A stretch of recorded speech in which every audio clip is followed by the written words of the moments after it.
Have you guys seen this case? It does not have a removable motherboard tray, but let me tell you, it has something very cool, very cool. And I'll get to that in just a moment. If you've already seen this, you know where I'm going with this.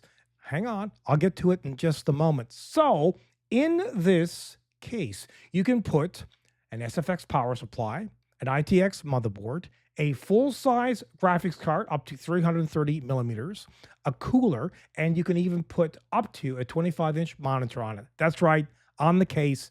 And have a look at this. And by the way, I'm not sponsored by these folks. It's the eBlaztr case.